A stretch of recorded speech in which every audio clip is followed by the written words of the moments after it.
3, 4주나 4, 5주에 걸쳐서 마음이 어떻게 병을 고칠까에 관해서 설명을 드릴까 합니다. 마음이 어떻게 병을 고칠까? 첫 번째로 마음의학의 탄생. 오늘의 주제는 마음의학의 탄생입니다. 이 내용은 이번 주와 다음 주에 걸쳐서 2주에 걸쳐서 할 생각인데요. 마음이 어떻게 병을 고칠까? 라는 대주제로 마음의학의 탄생이라는 소주제로 오늘 또 방송을 하도록 하겠습니다. 그리고 이 내용은 저희 책 EFT로 낫지 않는 통증은 없다 75쪽에 나옵니다. 자, 그 내용을 바탕으로 하니까 같이 참고하시기 바랍니다. 저는 단연간 EFT를 연구하고 적용하면서 몸과 마음의 상관관계를 인식하고 그 관계에 일정한 규칙이 있음을 발견하여서 그것을 하나의 패러다임으로 정립했습니다. 여기에서는 마음이 몸의 병을 만드는데 자연과학과 같은 나름의 규칙이 있음을 보여주려고 합니다. 제가 EFT 강의한 지도 엄청 오래됐습니다. 한 8년 된 것 같은데요. 강의를 하게 되면 먼저 간단히 EFT 하는 법을 설명하고서 사람들에게 묻습니다. 몸의 문제든 마음의 문제든 EFT로 되는지 해보고 싶은 분은 손을 들어보세요. 그리고 이들 중 한 사람을 강단으로 불러서 간단히 증상을 묻고 10분에서 30분 정도 EFT 해줍니다. 그러고서는 변화를 확인합니다. 마치 옛날에 흔하던 길거리 약장수가 청중 속에 바람잡이를 심어놓고 그 자리에서 약효를 확인시키듯 저도 그렇게 합니다. 차이가 있다면 나온 사람이 바람잡이가 아니라 실제 참가자들이라는 점입니다. 실제 제가 이런 식으로 EFT 강의를 합니다. 워크숍을 합니다. 게리 크레이그가 또 이렇게 합니다. 원래. 그러니까 게리 크레이그가 하는 대로 저도 하는 겁니다. 실제로 나온 사람들의 80% 이상은 효과를 경험합니다. 물론 강의를 위한 시범 사례이므로 그 효과를 확인하기 쉬운 통증 또는 감정 조절의 문제를 가진 분들에게 기회를 드리는 경우가 많습니다. 정신분열과 암이 바로 현장에서 개선되는 것을 보여줄 수는 없기 때문입니다. 이 책의 여러 사례에 나타난 것처럼 잠깐의 EFT만으로도 수년 이상 된 통증이나 심리적 문제를 해결하고는 합니다. 효과가 없는 20% 정도의 사람들에게도 저는 해결해야 할 심리적 장애물이 많지만 꾸준한 EFT로 충분히 좋아지거나 완치될 수 있다고 말해줍니다. 그만큼 EFT는 효과가 즉각적이고 강력합니다. 난치병이나 만성질환에 걸려서 고생하다가 저의 전작인 5분의 기적 EFT를 읽고 효과를 보았다거나 지인의 소개로 저한테 상담을 받으러 오는 사람들도 많습니다. 그들의 병은 80% 이상이 척추협착증, 디스크, 퇴행성 관절염 등의 근골격계 통증이고 나머지 한 20%는 암, 당뇨, 아토피, 자가면역 질환 등으로 다양합니다. 그들 중 상당수는 온갖 유명한 병원을 다 다니다가 안 나와서 심지어는 무당이나 장명가나 테마사나 철학관까지 찾아가서 계명도 하고 점도 보고 굿까지 했는데도 효과를 못 본 사람들입니다. 쉽게 말해서 시중에서 아무리 해도 안 낫는 사람들이 주로 저한테 옵니다. 그분들이 하나같이 저한테 묻습니다. 오면은 내가 정말 나을 수 있을까요? 그때 제가 하는 대답은 딱 두 가지입니다. 낫습니다. 아니면 좋아집니다. 저는 절대로 안 낫는다는 말을 하지 않습니다. 지난 한 8년 동안 저에게 강의와 상담을 통해 직접적으로 EFT를 배운 사람이 수천 명 이상은 될 겁니다. 책과 방송으로 저한테 EFT 배운 사람까지 따지면 수만 명은 넘겠죠. 10만 명, 20만 명 될 겁니다. 어떤 사람이 어떤 증상으로 오든 간에 저는 자신감 있고 꿋꿋하게 이분들에게 효과를 보여줍니다. 제가 이런 의심 없는 경지에까지 이른 데는 크게 두 가지의 이유가 있습니다. 첫째, 부단한 경험에 의한 효과의 확인입니다. 저는 그동안 수많은 사람의 수많은 질환에 EFT를 적용해 보았습니다. 근골격계 통증이 제일 많았지만 이외에도 암, 고혈압, 당뇨병, 루푸스, 시력질환, 그다음 등의 온갖 만성 난치질환의 화관과 EFT를 적용하면서 치료와 호전을 경험했습니다. 물론 모든 질환이 다 나은 것은 아니고 그 과정에서 온갖 굴곡도 경험했습니다. 하지만 이제는 안 나은 이유도 알고 나을 수밖에 없는 이유도 압니다. 그들이 안 나은 이유는 이 책의 후기에서 자세히 설명하고 있습니다. 후기는 나중에 한번 보십시오. 둘째, 마음이 몸을 고친다는 새로운 치료 패러다임. 이걸 이제 저는 마음의학, 몸, 마음을 합쳐서 마음의학이라고 이제 부르는데, 마음이 몸을 고친다는 새로운 치료 패러다임, 마음의학을 확립했기 때문입니다. 뉴턴의 만유인력의 법칙을 예로 들어 설명해 보겠습니다. 뉴턴은 사과가 떨어지는 것을 보고서 만유인력의 법칙을 발견했다고 하는데, 왜 다른 사람들은 똑같이 사과가 떨어지는 것을 보고도 만유인력을 발견하지 못했을까요? 바로 이것이 문제입니다. 아무리 많은 경험을 한다고 해도 그 경험의 이면에 존재하는 그 눈에 보이지 않는 법칙을 모르면 우리는 그 경험이 재현될 것이라는 확신을 하지 못합니다. 바로 이것이 법칙의 힘입니다.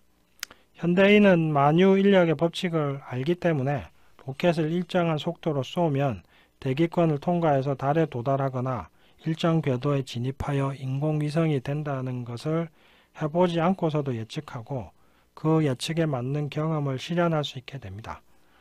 뉴턴이 경험을 통해 만유인력이라는 법칙을 발견하고 사물의 운동 방식을 예측할 수 있게 되었듯이 저는 EFT와 확언을 무수한 사례에 적용해 보면서 소위 마음의학이라는 새로운 패러다임, 법칙을 발견하게 되었습니다. 마음의학은 제가 만들어낸 단어입니다. 만유인력을 알고 나면 새로운 물체의 운동도 정확하게 예측할 수 있습니다. 마찬가지로 저는 마음의학의 법칙을 정립함으로써 아무리 새로운 질병이라 하더라도 치료할 수 있는 가능성을 얻게 되었습니다. 그렇다면 이제 제가 이렇게 큰소리 치는 마음의학이란 건 무엇일까요? 먼저 예를 들어 설명해 보겠습니다. 오른쪽 발목을 삔 세 사람이 있습니다. 모두 나이와 성별도 같고 겉보기 상태도 비슷하고 사진상으로도 엑스레이 사진상으로도 모두 골절이 아닌 인대 부상이고 증상도 비슷해서 발목을 굽히기가 힘들고 걸을 때 많이 아픕니다.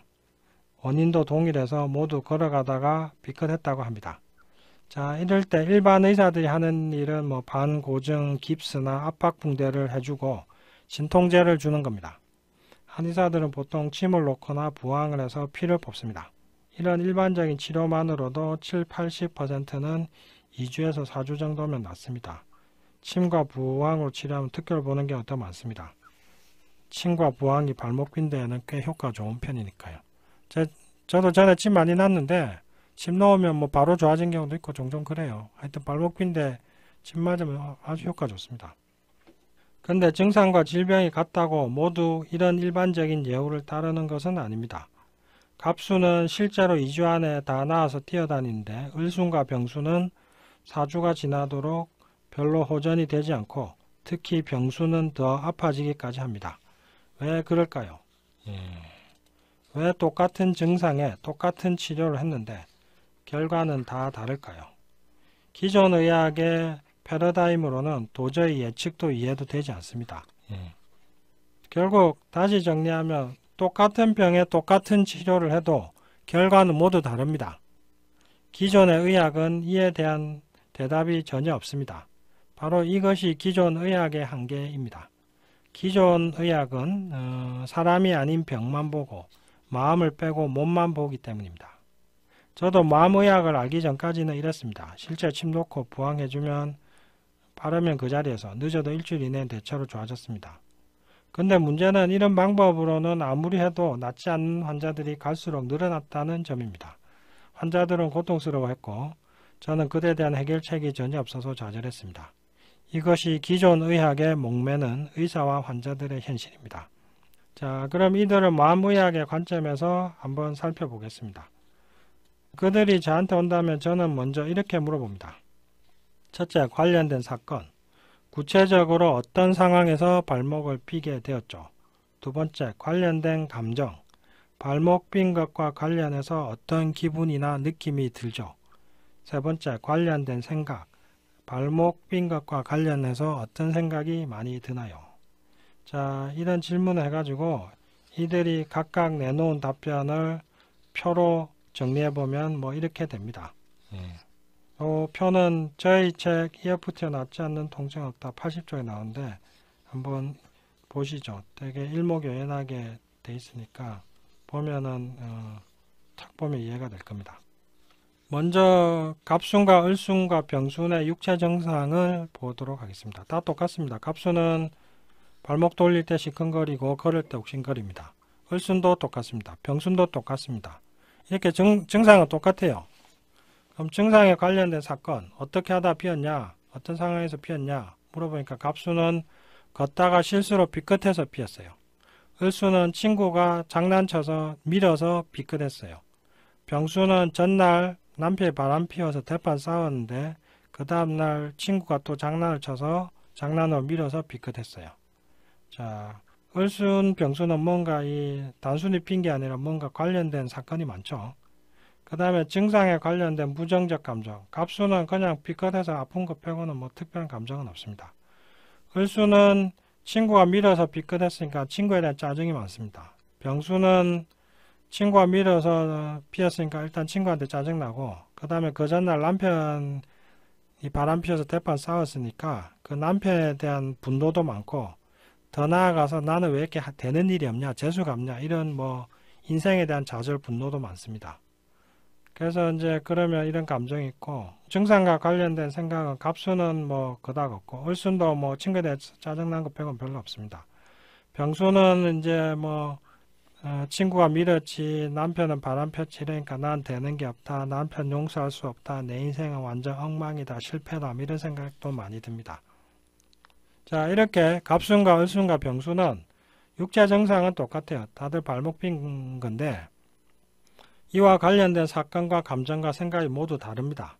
바로 이 차이가 증상을 지속시키거나 악화시키는 원인으로 작용합니다. 갑순은 일반적인 치료에 잘 반응하지만 을순과 병순은 관련된 생각과 감정까지 지어주지 않으면 증상이 지속되거나 재발하거나 도리 악화되기 쉽습니다.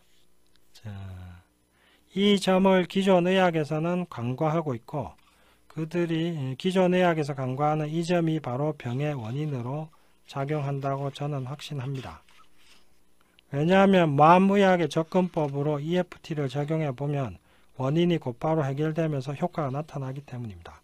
그럼 어떤 난치병이라도 관련된 사건과 감정과 생각만 EFT로 지워지면 좋아지느냐? 물론입니다. 저는 뭐 한 8년 동안 이 패러다임을 확립해 나가면서 동시에 그 결과를 계속 점검해 왔습니다. 몇 년 전의 일입니다. 의사나 한의사와 같은 의료인에게 가장 큰 좌절은 바로 이제 가족이 아플 때 손을 쓰지 못하는 겁니다. 이럴 때 상당수의 의사들은 뭐 내가 왜 도대체 의사가 되었냐, 내가 도대체 뭘 할 수가 있냐 하는 자책감과 좌절감에 빠집니다. 사실 대부분의 의사들이 이런 경험을 합니다. 인간은 신이 아니라 아프기 마련이고 의사도 신이 아니라 못 고치기 마련이니까.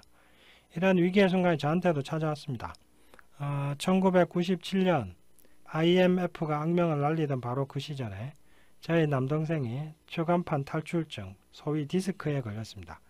그런데 안타깝게도 그때 저는 뭐 마음의학의 패러다임을 전혀 몰랐고 아직 졸업 전에 학생이었으므로 허리가 결리고 다리가 당겨서 어쩔 줄 모르는 동생에게 별로 해줄 수 있는 것이 없었습니다. 그저 기도를 하면서 잘 되기를 빌었습니다. 그래서 동생은 어찌어찌 부산에서 척추 레이저 수술로 유명한 모 병원에서 척추 수술을 받고 하루 만에 퇴원을 했는데 몇 달 동안은 여전히 허리가 아팠습니다. 동생은 그 당시에 25살의 젊은 나이였지만 일찍 사회에 진출하여서 10톤 트럭을 사서 화물 운송업을 하고 있었는데 IMF의 충격과 디스크로 인해 말 그대로 한창 팔팔하던 나이에 제법 괜찮은 사업을 눈물을 머금고 접어야 했습니다. 그러다 동생은 월급쟁이 생활을 하면서 미천을 마련하고 몇 년이 지나서 다시 화물 운송업에 복귀하게 되었습니다. 이때는 트럭에서 짐을 받고 보내는 전기 화물 영업소를 차렸습니다. 짐을 받고 붙이는 화물 영업소를 차렸다는 얘기입니다. 사장이긴 했지만 업무 특성상 이런저런 짐을 많이 옮겨야 했고 이것 때문에 허리 부담도 많이 받았습니다. 일은 힘들었지만 뭐 돈은 꽤 짭짤하게 벌어서 돈도 제법 모으는 듯 했습니다. 그러다가 몇 년 전에 동생에게 다시 악몽과 같은 사건이 터졌습니다. 어느 날 김해에 사는 동생이 서울에 사는 저한테 전화를 했습니다. 형님 큰일 났습니다. 허리가 많이 아픕니다. 어떻게 아픈데? 이렇게 물었습니다. 몇 달 전부터 서서히 아프더니 이제는 완전히 허리를 못 쓰게 됐습니다. 허리가 옆으로 꺾여서 펴지지도 않고 다리가 온통 저려서 몇십 미터를 제대로 걷기도 힘듭니다. 그래서 얼마 전에 너무 바빠서 쉴 수도 없는 와중에 억지로 한 달 정도 정형외과 입원했는데도 도저히 낫지가 않습니다. 병원에서는 수술한 척추 디스크가 약해져서 척추 사이가 좁아지고 척추가 닳았답니다. 이대로 살다가 다 망가지면 인공척추를 수술해서 넣어야 하니까 아예 운송일을 하지 말고 그냥 쉬랍니다. 도저히 방법이 없는데 형님이 하는 그 EFT로 내가 나을 수 있겠습니까? 이렇게 심각하게 물었습니다. 그래서 제가 말했습니다. 당연히 나을 수 있지. 동생은 아직 팔팔한 30대에 일도 못하고 불구처럼 살아야 한다는 의사의 청천벽력 같은 진단에 좌절하다가 저한테 이제 구원을 청한 것이었습니다. 그리고 동생은 EFT 워크샵 1단계를 수강했는데 그 효과에 대해서는 아직 확신이 없는 상태였습니다. 그러니까 1단계 들었는데 2, 3단계 그 위에 더 있거든요. 1단계만 듣고 아직 될까 안 될까 반신반의한 상태였죠. 그래서 이제 저한테 또 물었습니다. 그럼 어떻게 EFT 하면 되겠습니까? 그러니까 제가 얘기했죠. 당연히 잘하면 되지. 그냥 이렇게 말하고 끊었습니다. 그러니까 이런 저희 너무 막연한 대답에 동생은 한동안 머뭇거리다가 예 일단 알겠습니다 이러고 이제 전화를 끊었습니다. 저는 이때 일부러 간단하게 대답했습니다. 저는 옛날부터 동생이 많이 걱정되었습니다. 제 동생 성격이 삼국지의 장비 이상으로 다혈질이어서 분노 조절이 잘 안 되는 편이었습니다. 그래서 이번에 성격과 허리를 동시에 고칠 수 있는 절호의 기회라고 생각했습니다. 정말 절실한 나를 찾겠지 라고 생각하면서 내심 동생을 기다리고 있었습니다. 제가 볼 때 이 병은 성격을 고쳐야만 나을 수 있었고 동생 같은 성격의 사람은 쉽게 자기를 바꾸려고 하지 않는다는 것도 잘 알았습니다. 그래서 이렇게 일부러 퉁명스럽게 대답한 이면에는 고통을 통해 정말 변화에 대한 절실함을 느껴보라는 의미가 있었습니다. 저는 자주 이렇게 말합니다. 모든 고통 뒤에는 숨겨진 의미와 선물이 있다. 과연 동생에게 이 허리 통증의 의미와 선물은 무엇이 되었을까요? 일단 여기서 잠시 이제 보충 설명을 하도록 하겠습니다. 저는 그 모든 병은 마음에서 생긴다는 것을 이제 수많은 공부와 경험과 EFT를 통해서 확인한 상태였고요. 이제는 그때도 결국 병은 마음의 표현이다 이렇게 종종 얘기하거든요. 그래서 동생이 허리가 아프다고 할 때 뭔가 인생에 고쳐야 될 마음의 문제, 풀지 못한 인생의 문제가 있다고 느낀 겁니다. 그게 바로 풀지 못한 사건, 생각, 감정이거든요. 그게 그러니까 허리 아픈 걸로 나타난 겁니다. 그러니까 갑순, 아까 좀 전에 설명드린 갑순, 을순, 병순. 갑순은 그냥 단순히 빈 거거든요. 을순은 밀어서 된 거고 병순은 남편 바람 피운 상황에서 또 친구가 밀어서 된 거고 을순과 병순은 뭔가 발목 빈 건 똑같지만 상처가 많죠. 마음에 상처가 많고 인생에 뭔가가 있죠. 자, 그러니까 인생에 뭔가 많은 사람이 병이 잘 생기고요. 그 병이 생기면 잘 안 낫습니다. 왜냐? 그 마음의 상처, 그 인생의 문제가 마음에 쌓여있고 그게 해결이 안 돼 있기 때문입니다. 그걸 반드시 해결해 줘야 됩니다. 결국 마음의학은 뭐냐? 인생의 상처가 쌓이면 몸의 병이 된다 이겁니다. 그럼 인생의 상처가 뭐냐? 내가 인생에서 겪었던 사건, 그 사건으로 인한 감정, 그 다음에 그 사건으로 인해 생긴 생각들, 억울한 생각, 답답한 생각 이런 것들. 자, 그게 바로 전부 병이 된다는 거고 그 마음의학, 저희 마음의학에서는 그런 마음속에 쌓여있는 사건, 상처받은 사건의 기억, 그 상처받은 생각, 상처의 생각, 감정들을 EFT 쭉 지어주면 그게 바뀌면서 몸도 바로 확 낫는다 이거죠.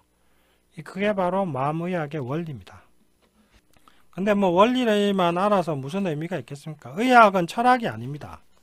의학은 실제 효과가 나야 되고 써먹을 줄 알아야 됩니다. 제 마음의학은 대단히 철학적인 이론 배경을 갖고 있지만 또 100% 실질적인 효과를 추구하고 실질적인 효과가 납니다. 그래서 철학이 아니고 의학입니다.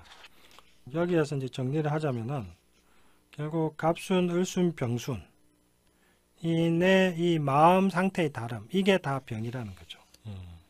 자, 이게 이제 제가 얘기한 마음의학입니다. 다음 주에 나머지를 하기로 하고요. 오늘은 마음의학에 대해서 조금 더 여담을 보충 설명을 하고 제 동생 사례는 다음 시간에 또 이어서 설명하고 마음의학에 대해서 또 설명하도록 하겠습니다. 제가 이제 마음의학의 원리를 깨닫기 전까지는 몸만 치료했어요. 그러니까 뭐 몸만 치료하니까 침과 약으로 어떻게든 모든 병을 치료해 보려고 했는데 그렇게 해서 치료가 안 되죠. 왜냐하면 몸만 치료해서 낫는 병은 아까 갑순, 을순, 병순 했을 때 단순히 빈 것, 발목 빈 게 사실 큰 병은 아니잖아요. 그런데 발목 빈 거 하나에도 그 마음을 치료하지 않으면 하나도 그 발목 빈 이런 단순한 병도 그 마음을 치료하지 않으면 낫지 않습니다. 결국 제가 마음의학을 하게 된 이유는 뭐냐? 마음을 고치지 않으면 병을 고칠 수 없다는 그 처절한 좌절이기도 하고, 왜냐하면 처음에는 뭐 결국 안 된다는 거니까. 그러면서 그 좌절이 저에게 또 새로운 시작이 되었죠. 마음만 고쳐서는 안 된다는 것을 사실에 철저히 좌절하고 그 다음에는 마음을 고쳐보자. 이렇게 생각하다가 이제 EFT를 알게 되고 EFT 연구하게 됐으니까 몸만 고쳐서는 병이 낫지 않는다는 사실을 처절하게 처음 한의사 생활할 때는 한 몇 년 동안 그 사실을 계속 거듭하는 좌절의 과정이었습니다. 사실 그 많은 의료인들은 좌절에 빠져 있습니다. 병이 아무리 해도 안 낫는다는 좌절이죠. 저는 그런 좌절이 없습니다. 왜냐하면 마음의학을 깨달으면서 병이 안 낫는 이유도 알고 그 병을 고치는 방법도 알게 되었기 때문에 이제는 뭐 누가 아프다고 해서 좌절하지는 않습니다. 마음의학의 원리로 고쳐주면 되니까. 결국 제가 어떻게 마음의학을 이해하고 쓰게 되었고 마음의학이 얼마나 효과가 나느냐 그걸 지금 뭐 이 시간부터 이제 설명드리려고 하는 겁니다. 예. 하여튼 뭐 오늘 뭐 마음의학에 대해서 뭐 간단하게 한마디 소개해드리자면 내가 풀지 못한 인생의 모든 문제가 마음에 쌓여서 결국 몸의 병이 된다 라고 설명드릴 수가 있습니다. 이것을 마음의학이라고 하고요. 그리고 그 병든 마음을 고쳐주면 몸도 같이 낫는다. 그래서 인생의 문제로 병이 생기고 그 인생의 문제를 EFT로 풀어주면 몸이 낫는다. 이게 바로 마음의학의 원리입니다. 자, 이렇게 간단히 설명드리니까 좀 더 이해가 쉽게 되시죠. 뭐 일단 마음의학에 대해서 일단 이렇게 설명드리고요. 그 다음에 이제 다음 이 시간에 또 이어서 설명하도록 하겠습니다.